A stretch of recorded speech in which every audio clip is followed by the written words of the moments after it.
Taino Indians of Puerto Rico. Just the other day, I was talking with some guys that I know, and the conversation basically was centered around where we all were from.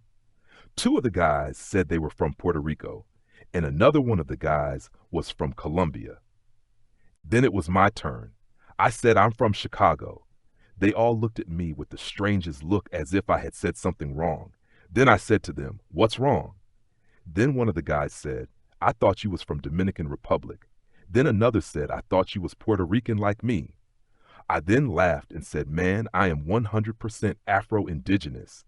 Then one of them said, "What's that?" We all started laughing aloud. Then I said, "I am black, but I also have native indigenous blood." Then one of them said, "You mean Indian?" And I said, "Yes, as do you all as well." Seeing that most Puerto Ricans really don't know their history, then they said, "What do you mean we do too?" And I said, before the Americas was discovered by the Europeans, there were natives already in Colombia and Puerto Rico, and some of your family members, and you may be of their bloodline. Then I asked them a question, and that question was, do you know who the Tainos were?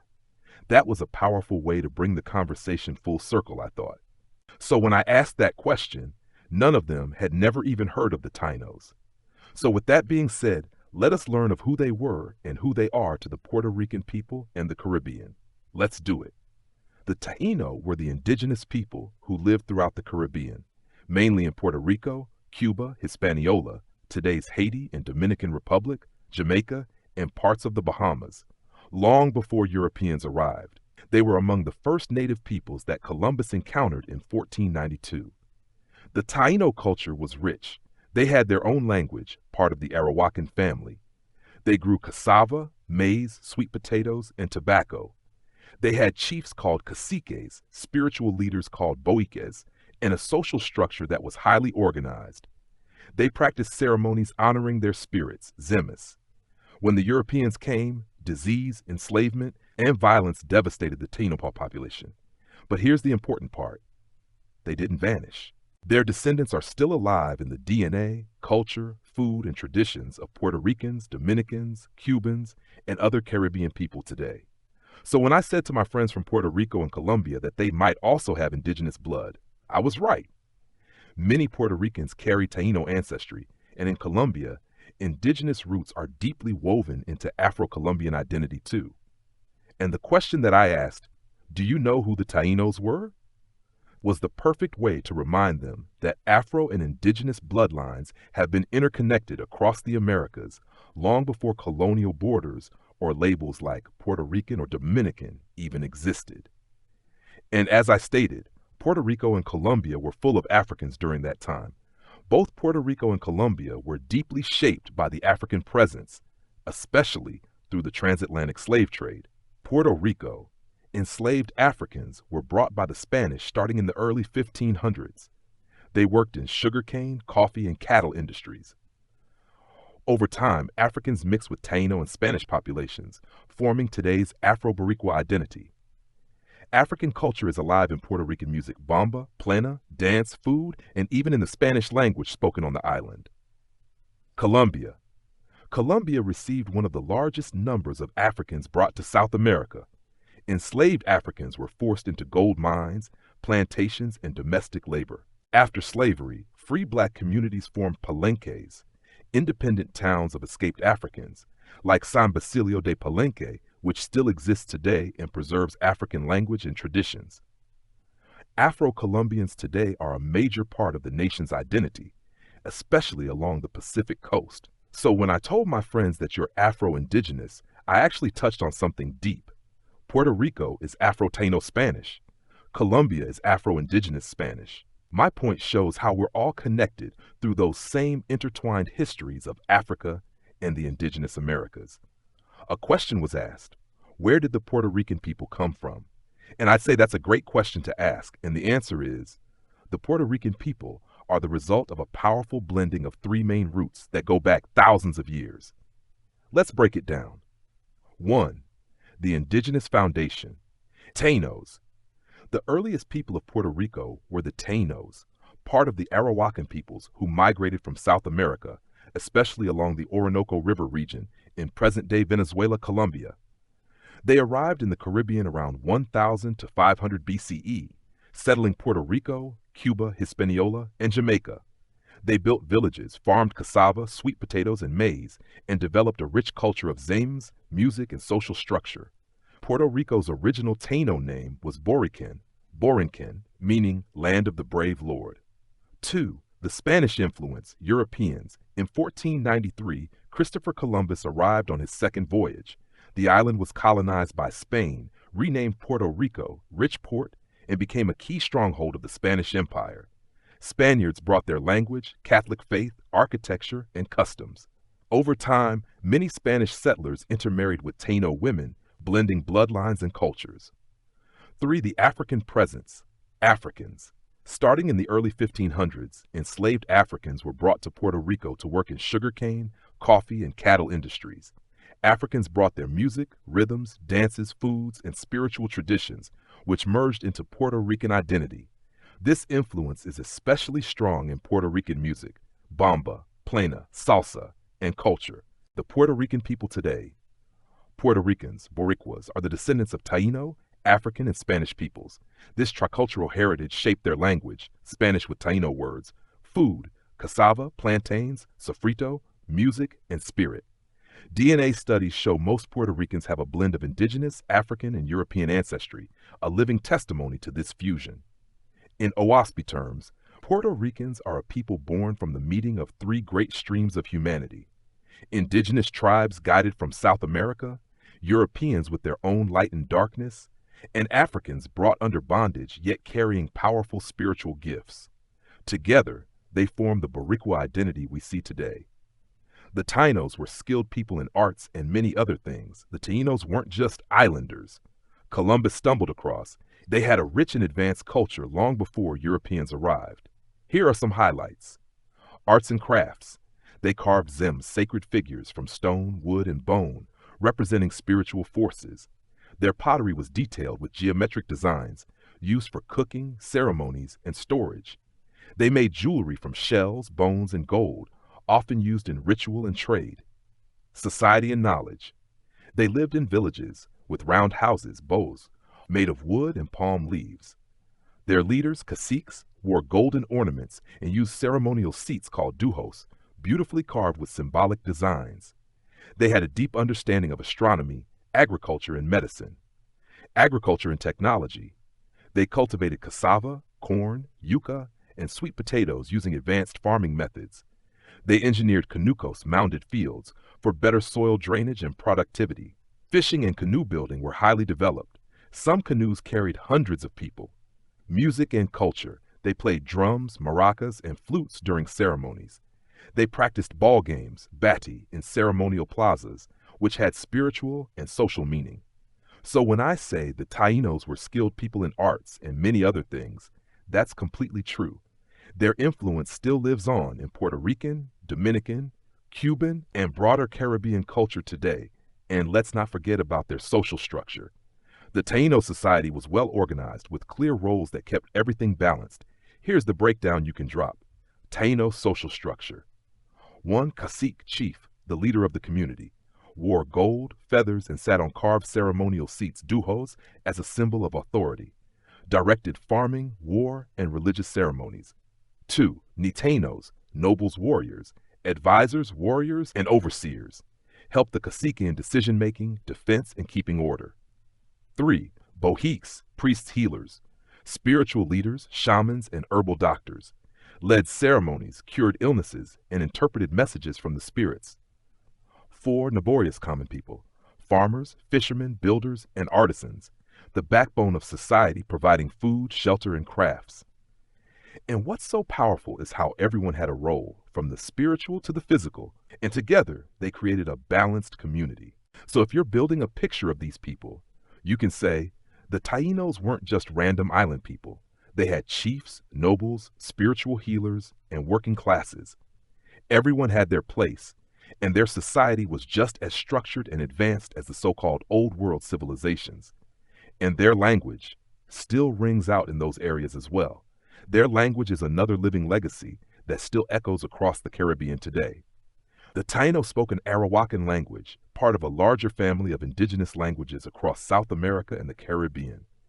Even though colonization nearly wiped it out, Taino words are still alive today in Spanish, English, and even in everyday life on the islands.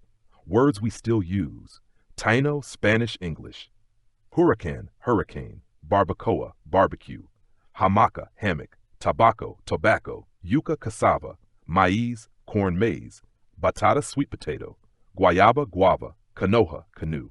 In Puerto Rico, Cuba, the Dominican Republic, and even Colombia, you'll still hear Taino words in local Spanish. That's proof the culture didn't vanish. It adapted and survived in the people's tongue, food, music, and traditions. So when I told my friends about being Afro-Indigenous, I could have added, even the way y'all talk has Taino roots. Every time you say hurricane, barbecue, hammock, or maize, you're speaking the language of the people who were here before Columbus. And the Tainos people had a nickname for the island of Puerto Rico. The Taino had their own names for all the islands long before Europeans renamed them. For Puerto Rico, the Taino called it Borican Borinquen, meaning land of the brave lord, or great land of the valiant and noble people. That's why Puerto Ricans today proudly call themselves Borichua. It's a direct link back to their Taino ancestors. For the region overall, the Taino had other island names too, like Haiti, Haiti, Dominican Republic, land of high mountains. Cuba, believed to come from Cuba or Coabana, meaning fertile land or great place. Jamaica, Zaymaca, land of wood and water.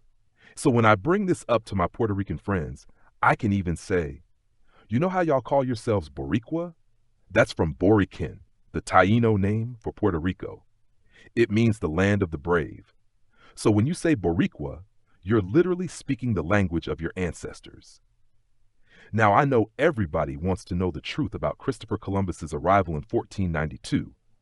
What really happened is their question, and that's the heart of it right there. What really happened in 1492? A lot of people were taught the fairy tale version of Columbus, but the truth is very different. Here's the breakdown. Columbus's arrival in 1492, the truth. 1. The first encounter. Columbus landed in the Caribbean, Bahamas first, then Hispaniola and Cuba. He met the Taino, who welcomed him with food, gifts, and kindness. Columbus wrote in his journal that they were generous, peaceful, and would make good servants. 2. The start of enslavement. Columbus almost immediately began enslaving Taino men, women, and children. He forced them to mine for gold and work on plantations. Thousands were shipped to Spain as slaves. 3. Violence and cruelty. Spanish soldiers under Columbus's orders punished Tainos brutally if they didn't meet gold quotas, cutting off hands, whipping, or killing them. Massacres took place when villages resisted. 4. Collapse of Taino population. Before Columbus, millions of Taino lived in the Caribbean. Within just a few decades, their numbers dropped drastically due to violence, overwork, and especially European diseases, smallpox, measles. 5. Survival through resistance and mixing. Many Taino resisted, escaping to mountains and forming free communities. Others intermarried with Africans, brought in as enslaved people and Europeans, creating today's Afro-Caribbean identities. That's why Taino blood, language, and culture still live on in Puerto Ricans, Dominicans, Cubans, Haitians, Jamaicans, and more. So if someone asks what really happened when Columbus arrived, the straight truth is, the Taino welcomed him in peace, but Columbus repaid them with slavery, violence, and destruction. Yet, the Taino spirit never fully died. It lives on in the people of the Caribbean today. Okay, now we need a little clarity here on Columbus, because in the Oaspe, he was inspired by the Creator to help the natives of the Americas. Some have said to me, wow, that's a sharp observation, because the Oaspe gives a very different angle on Columbus than the typical history books. In Ospe's Book of Cosmogony and Prophecy and other passages, Columbus is described not simply as a conqueror, but as someone moved by inspiration from the higher heavens, guided by angelic influence to make his voyage. According to Oaspe, the Creator's plan was to begin the Cosmon era, the blending and uplifting of all nations and peoples. Here's the key difference in perspective. Oaspe's view of Columbus. He was inspired by heavenly beings to sail westward. His role wasn't about conquest in the Creator's plan, but about opening communication between the old world and the new world, so that knowledge, light, and eventually spiritual freedom could spread.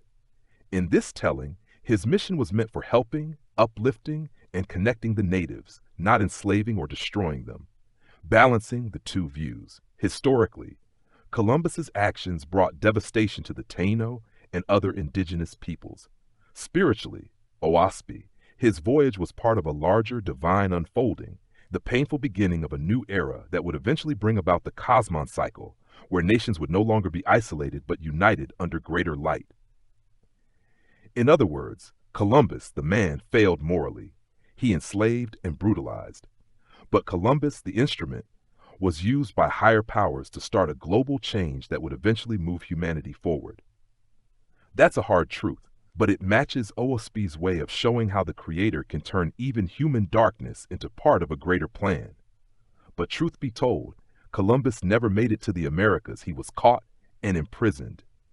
And yes, I am touching on a very important detail that gets glossed over in the schoolbook version of Columbus. Let's break it down clearly. Columbus's voyages and fate. He never set foot on the mainland of what we now call the United States, North America. His first voyage in 1492 landed in the Bahamas, Guanahani, then went on to Cuba and Hispaniola, Haiti, Dominican Republic. On later voyages, he explored parts of Central America and the northern coast of South America, Venezuela. So technically, he reached the Caribbean and South America, but not North America, which is often what people mean by the Americas. His fall from power. By his third and fourth voyages, Spanish colonists and officials were angry with him. Reports spread back to Spain about mismanagement, cruelty, and corruption under his governorship. In 1500, Columbus was arrested in Hispaniola by royal investigators, put in chains, and sent back to Spain. He was imprisoned briefly, stripped of his titles, and never regained full power, though he did persuade the king and queen to fund one last voyage. Columbus died in 1506, wealthy but disgraced, still insisting he had reached Asia instead of admitting he'd found new lands. Oahspe versus history. Historically, he did make landfall in the Caribbean and South America, enslaved many natives, and was eventually imprisoned by Spain for his abuses. Spiritually, Oah's perspective, his voyage was inspired for the Creator's greater plan of uniting nations, though his personal failings, greed, cruelty, pride, led to his downfall. So when people say Columbus discovered America, the truth is, he never discovered the continent we call the United States. He stumbled onto Caribbean islands already full of advanced Taino civilizations, and in the end, he was arrested, jailed, and died in disgrace, not the heroic ending the schoolbooks claim. I really can't be sure, but I am wondering if the Tainos were a part of the early tribes of the Algonquin, who in the Oahspe were guided to the Americas. Let's research this. Now we're connecting two really interesting threads, the Tainos in the Caribbean and the early Algonquian-speaking tribes of North America, especially in the context of Oahspe's history of migrations. Now let's unpack this carefully. Tainos versus Algonquin. Tainos, indigenous to the Caribbean islands, Puerto Rico, Cuba, Hispaniola, Jamaica, Bahamas. Their culture, language, and social structure were distinct, part of the Arawakan family. Algonquin and related tribes, indigenous to North America, mainly the northeastern U.S., Canada, and parts of the Great Lakes region. Their languages belonged to the Algonquian family, and they had very different social and agricultural systems. So ethnically and linguistically, they were different groups. Oahspe perspective. Oahspe describes early migrations of humanity guided by higher spirits, angelic or Etherean influences. It speaks of nations and tribes being directed across the oceans to settle new lands, including parts of the Americas.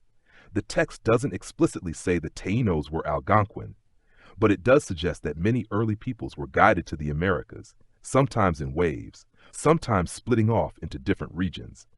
So it's plausible in Oahspe's view that the Tainos and early Algonquian tribes could share distant spiritual or migratory origins, even if they became culturally distinct over time. Key takeaway. Historically, Tainos and Algonquin peoples were different tribes, separated by geography and language. Oahspe, both could have been part of divine migrations, guided by angelic influences to settle in the Americas. The connection you're wondering about is more spiritual/migratory than literal. It fits Owaspi's idea of a guided, interconnected human history. So I am thinking now, with them not being of the Algonquin-speaking tribes, they may not have served the true creator. You see, I'm thinking in Owaspi terms about spiritual alignment and service to the creator. Let's carefully unpack this, because the Owaspi perspective is nuanced. Owaspi on service to the creator. According to Owaspi, serving the creator isn't strictly about being from one tribe or another. It's about how people live, their spiritual development, and their receptivity to higher guidance. The text often describes certain nations or tribes as being more aligned with the Creator's light at certain times, while others are still learning, in darkness, or under the influence of dark spirits. Guidance from etherian beings, angels, could uplift a tribe, regardless of their ethnic or linguistic origin. Implications for the Taínos.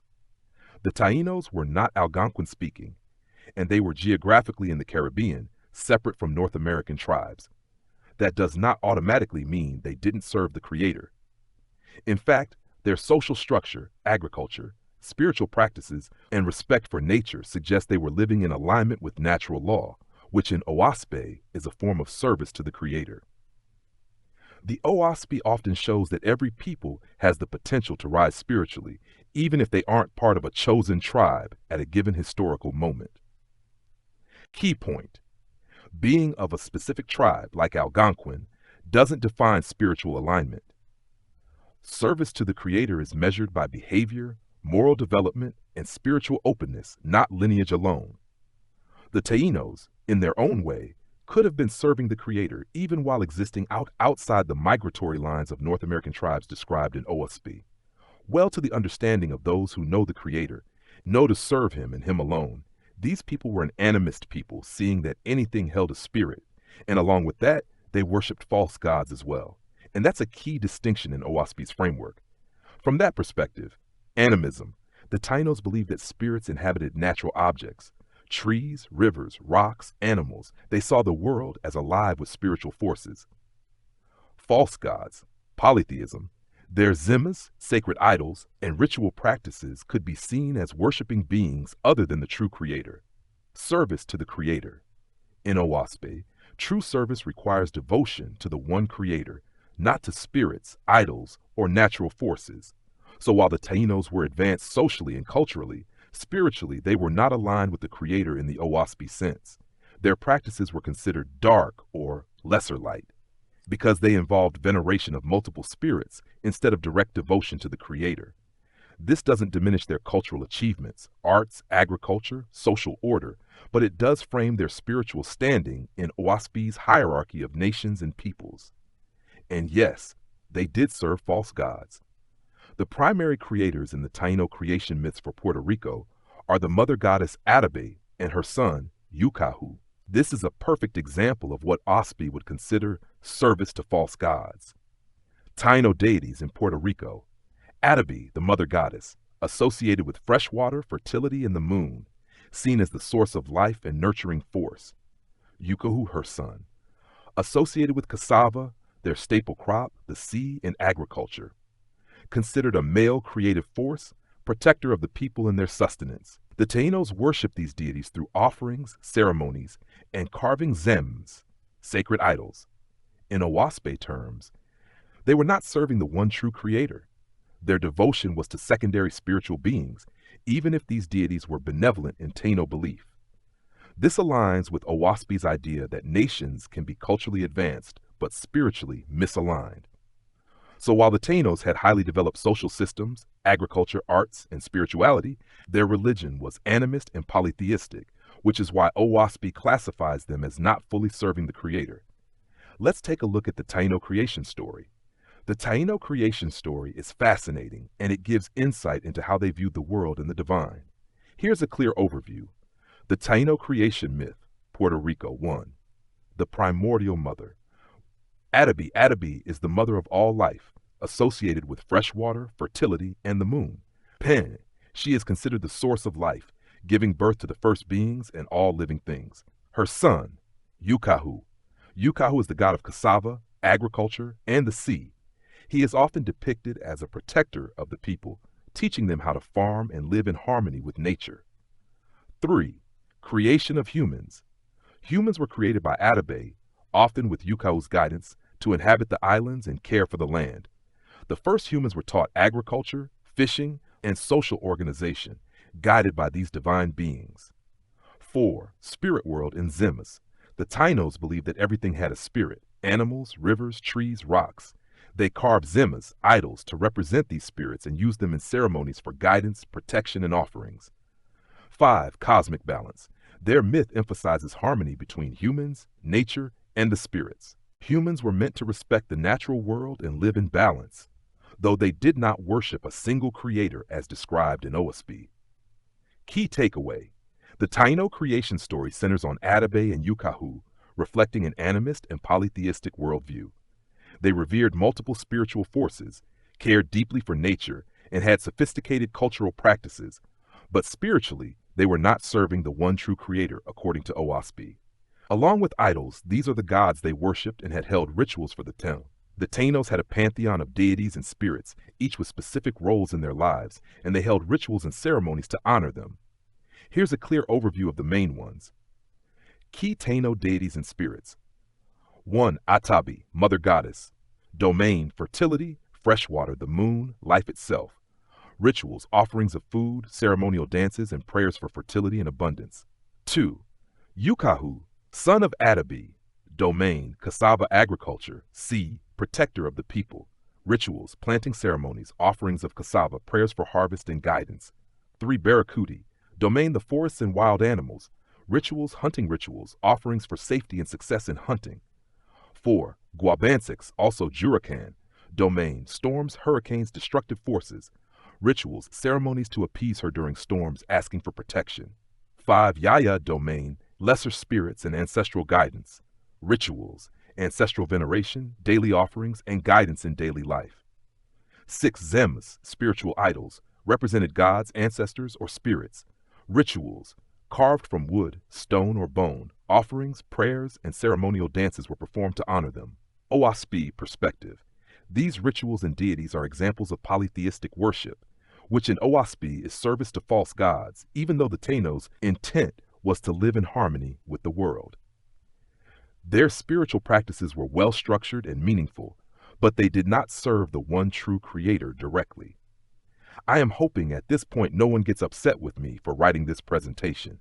This is just to show the true history of a people, and not to disgrace anyone or put down anyone's beliefs. Let's just to show the truth that these low-ranking false gods had set up kingdoms on the earth and had our ancient ancestors worshiping them and everything else, with no reference to the all-one, the Great Spirit, Yahweh. And that's a very important distinction to make. When you're presenting this history, the goal isn't to insult or belittle anyone's culture or beliefs. It's about revealing the spiritual truth from the perspective of OSB. Many ancient peoples, including the Taínos, had highly developed societies, arts, and wisdom, yet their spiritual focus was on secondary or low-ranking deities rather than the one true creator, Yahweh, the Great Spirit. OSB explains that these false gods or lesser spirits established kingdoms and guided humans in ways that kept them worshiping entities other than the All-One, often unknowingly. By understanding this, we can see how human history was shaped, how spiritual misalignment spread, and how people can reconnect with the true creator while still respecting their cultural heritage. Key point to convey: we are honoring the true history of our ancestors, showing how civilizations and religions developed, but the focus is to understand the creator's truth, Yahweh, rather than condemning anyone's culture or beliefs. Now, the fun stuff. This is the part of the presentation I will be giving a full outline of Puerto Rico's history from 1492 to 1599, showing how the Europeans and the Spaniards came and destroyed the very essence of a people, all in the name of conquest. They came here raped, robbed, and murdered all of the ancient people of the new lands, and this pattern still persists today. So let's open this carefully for a clear view of what took place. Puerto Rico's history, 5th century, 1599. 8th century, Taino Indians who inhabited the territory called the island Borican or Borinquen, which means the great land of the valiant and noble lord, or land of the great lords. Today, this word, used in various modifications, is still popularly used to designate the people and island of Puerto Rico. The Taino Indians, who came from the Orinoco River in present-day Venezuela, inhabited the major portion of the island when the Spaniards arrived. The Taino Indians lived in small villages or bateys and were organized in clans, led by a cacique or chief. They were a peaceful people who, with a limited knowledge of agriculture, lived on such domesticated tropical crops as pineapples, cassava, and sweet potatoes, supplemented by seafood. 1492, Christopher Columbus. On April 17th, Ferdinand and Isabella of Spain signed the agreement to finance and set the terms of Columbus's voyage to the Indies. The document is known as the Capitulations of Santa Fe. The agreement established that Columbus would become the viceroy and governor of all discovered land and rights to 10% of all assets brought to Spain, among other terms. On August 3rd, the fleet of 3 ships, the Niña, the Pinta, and the Santa Maria, set forth from Palos, Spain. The first sighting of land came at dawn on October 12th. They landed at San Salvador in the Bahamas.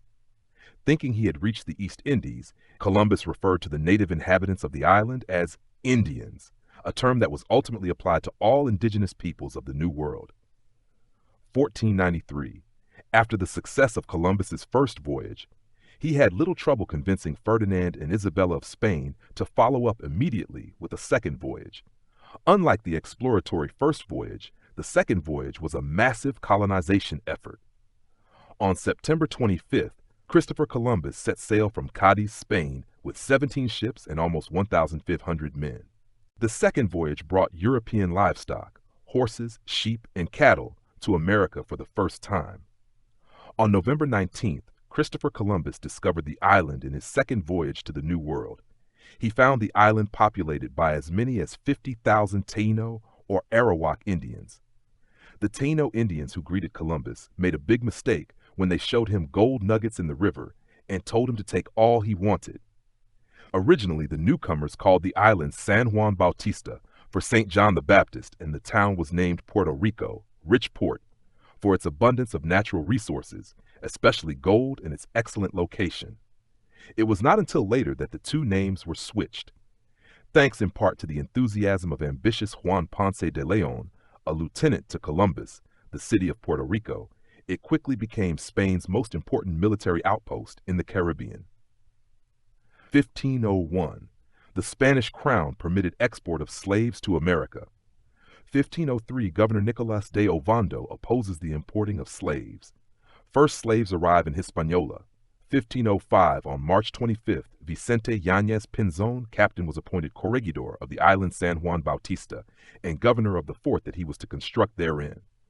1506, on May 20th, Christopher Columbus died in Valladolid, Spain. 1508, Spanish colonization begins. King Ferdinand II of Aragon assigned Ponce de Leon to lead an official expedition to the island. On January 14th, the first school in Puerto Rico was established in Caparra. On June 15, 1508, Nicolas de Ovando, the viceroy of Hispaniola, granted Ponce de Leon the privilege to explore and subjugate the island of San Juan Bautista. On August 8th, Juan Ponce de Leon founded the Caparra village near the bay on the north coast, not far from the modern city of San Juan. It became the first European settlement in Puerto Rico. Puerto Rican archaeologist Don Ricardo Alegria estimated that the island had some 30,000 inhabitants. 1509. The Spanish authorities refused to grant to Diego Columbus, Christopher's son, privileges to all discovered land. As a result, the crown officially appointed Juan Ponce de Leon governor of the island. The first repartimiento in Puerto Rico was established. This system consisted of distributing among officials and colonists fixed numbers of Indians for wage-free and forced labor.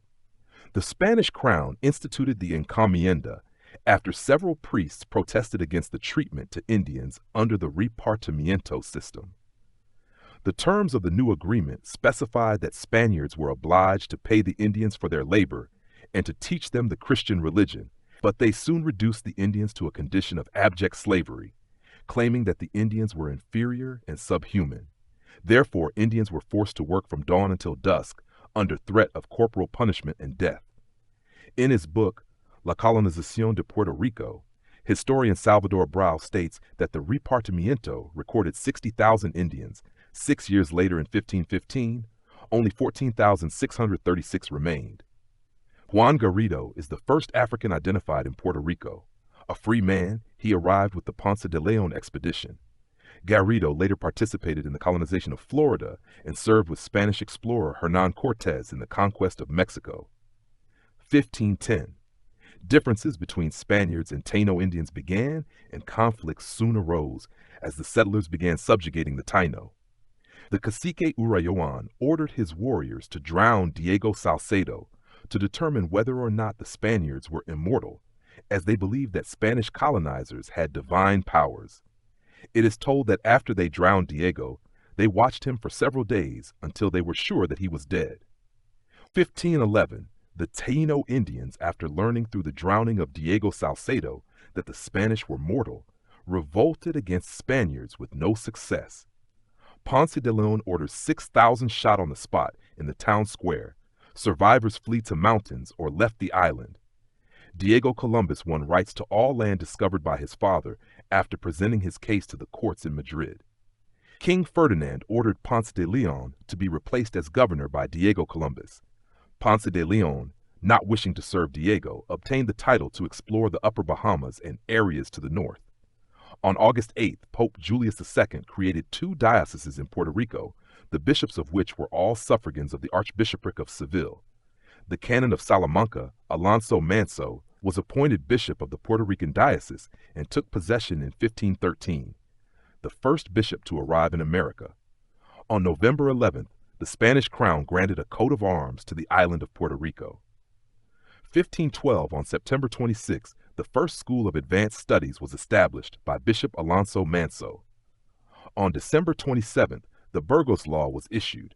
By Ferdinand II, the Catholic of Aragon, regulated relations between Spaniards and the conquered Indians, particularly to ensure the spiritual and material welfare of the latter, who were often severely treated. After the Taino uprising in 1511, a second settlement in San Germán was founded. 1513, on January 27th, with the decline of Taino slaves, African slaves were introduced into the island. On July 28th, the Complementary Declaration was established, granting natives who were clothed, Christian, and capable could live their own lives. In March, Ponce de Leon sailed into the Bahamas headed toward Florida. 1514, the Spanish crown granted permission to Spaniards to marry native Taino Indians. Hernando de Peralta received permission to obtain 2 white slaves, possibly Arab or Arab descent. Caribbean Indians attacked settlements along the banks of the Daguao and Macao rivers that had been founded by Diego Columbus. Mona Island is officially annexed to Puerto Rico. 1515, in July, a hurricane strikes the island, killing many Indians. 1517, King Carlos V authorized the importation of 4,000 slaves to the Caribbean. 1519, Government Center is moved from Villa de Capara to the Isle of San Juan. Puerto Rico became the general headquarters of the Inquisition after Pope Leo X declared the island the first ecclesiastical headquarters in the New World. 1520, on July 12th, King Charles I of Spain issued a royal decree collectively emancipating the remaining Taino population. The order came into place due to the large number of Taino deaths attributed to the continuing bondage systems. A population of 60,000 was reduced to 4,000 in 7 years. 1521, Juan Ponce de Leon Caribbean Indians attacked the south coast. The city and the island exchanged names, and the city of San Juan Bautista de Puerto Rico became the official capital. Casablanca, White House, was built. The house was owned by Ponce de Leon's family until the late 18th century. The ever-arriving Spaniard settlers, many of them gold seekers, brought no women on their ships. To populate the country, the Spaniards took Indian women. With the arrival of African slaves, other elements were added. This historic intermingling has resulted in a contemporary Puerto Rico without racial problems. Juan Ponce de Leon organized an expedition, setting out for Florida, where he suffered serious injuries. He took refuge in La Habana, Cuba, where he died. 1522, on January 24th, San Jose Church was founded. It is the oldest church still in use in America. 1523, the first sugarcane processing plant is built. The Convento de Santo Domingo, Dominican Friars Community, was built. The convent organized the first library in the island. 1524, the first hospital was built, called Concepcion, by Bishop Alonso Manso. 1528, on their attempt to capture the island, the French attacked many settlements. On October 11th, the French sacked and burned Saint-Germain. All the other first settlements, Guanica, Sotomayor, Daguao, and Loiza, had disappeared. Only the capital remained. 1530, sugar became the most important agricultural product. Governor Francisco Manuel de Lando conducted the first census. The Taino population had almost vanished. Lando's census reports only 148 Tainos remaining in the island. On July 26th, August 23rd, and August 31st, within 6 weeks, 3 storms struck the island. 1532. The construction of Santa Catalina Palace, the governor's house, began. Later the name was changed to La Fortaleza. 1533, on July 26th, a hurricane struck the island. A month later, on August 23rd, another hurricane struck the island. 1537, in July, a hurricane strikes the island. A few weeks later, in August, another hurricane strikes the island. Many slaves died. 1539, concerned about potential threats from European enemies and recognizing the strategic importance of Puerto Rico, Spain began constructing massive defenses around San Juan. The construction of San Felipe del Morro Castle began. The fort featured 18-foot thick walls. San Cristobal and San Geronimo forts, also garrison troops, were built with the financial subsidy from the Mexican mines. Next, the Spaniards constructed a wall, parts of which still survive, around the entire city. 1542. The coconut tree was introduced to the island. The coconut is indigenous to the Indo-Malaysian region. It is spread by sea currents with the average maximum distance of 3,000 miles, on which the coconut will remain afloat and still remain viable. Considering these limitations, there was no or little chance of a coconut seed reaching the New World. Most authorities agree that the coconut was introduced to the New World by Portuguese and Spanish traders. 1544, the second hospital was built, called San Ildefonso. Charles V, Holy Roman Emperor and King of Spain, decreed that the natives be as free. In reality, though, the Declaration of Equality did not end the colonial social class system. 1559, Juan Ponce de Leon's remains were brought to San Juan. 1570, the gold mines were declared depleted. 1587, engineers Juan de Tejada and Juan Bautista Antonelli lay out the main design for El Morro still seen today. 1595, on November 22nd, Sir Francis Drake, hero of the Battle of the Spanish Armada, with 26 vessels, in the company of Sir John Hawkins, tried fruitlessly to conquer the island and set San Juan City on fire. 1598, on June 15th, the British Navy, led by George Clifford, 3rd Earl of Cumberland, landing in Sandhurst, conquered the island and held it for several months. He was forced to abandon his conquest owing to an outbreak of plague among his troops. Ginger replaces sugar as Puerto Rico's main cash crop. 1599, Spain sent 400 soldiers, 46 cannon, and a new governor, Alonso de Mercado, to rebuild San Juan. I can continue with this timeline of Puerto Rico's history right to this very day, but I only wanted to give you the early history of the Taino Indians of Puerto Rico, the Africans, and the Spaniards, and how that connection, that union of the 3 early settlers of the island, brought about the origins of the Puerto Rican people. Wow! It seems as though we are almost at the end of our time together, and I must say, it has been a wonderful journey of truth, knowledge, with the light of the Great Spirit, inspiring me to compile this information to convey to all who have an ear to hear His voice within the quiet of your soul. So at this point, I would like to close this presentation beautifully, highlighting the Taino creation story and Owaspe's creation narrative side by side, showing both cultural richness and spiritual truth. Taino creation story versus Owaspe creation narrative aspect Taino creation story. Owaspe creation narrative primordial beings, Atabi, mother goddess, and Yukahu her son, the one true creator, Yahweh, eternal, infinite source of all creation of humans. Humans created by Atabi, guided by Yukahu to farm, fish, and live in balance with nature. Humans created and guided by the Creator, with angels and Etherians to uplift and teach spiritual and physical knowledge. Spiritual world. Animist worldview. Spirits in rivers, trees, animals. Worship of multiple deities through Zims. Every spirit has a hierarchy. Humans are to serve the Creator alone. False gods, low-ranking spirits, sometimes influence humans. Purpose of life. Live in harmony with nature, maintain social and agricultural balance, honor the gods, grow spiritually, serve the Creator, evolve toward enlightenment, learn through cycles of nations and people. Divine guidance, direct from gods like Adabe or Yukahu. Rituals and offerings to gain favor from. Guidance from the Creator via Etherians and angels. Humans can rise spiritually through obedience and understanding. Key takeaways. The Tainos were advanced and culturally rich, with arts, agriculture, social structure, and spiritual understanding. Their creation story shows harmony with nature and the spiritual world, yet it involved worship of multiple spirits, false gods, instead of the one true Creator, Yahweh. OASP emphasizes spiritual alignment. Humans were to serve the Creator alone, while false gods influenced civilizations to varying degrees. By comparing these, we can honor the history, recognize the truth, and understand the spiritual lesson. Even advanced peoples can be spiritually misaligned without knowledge of the Creator.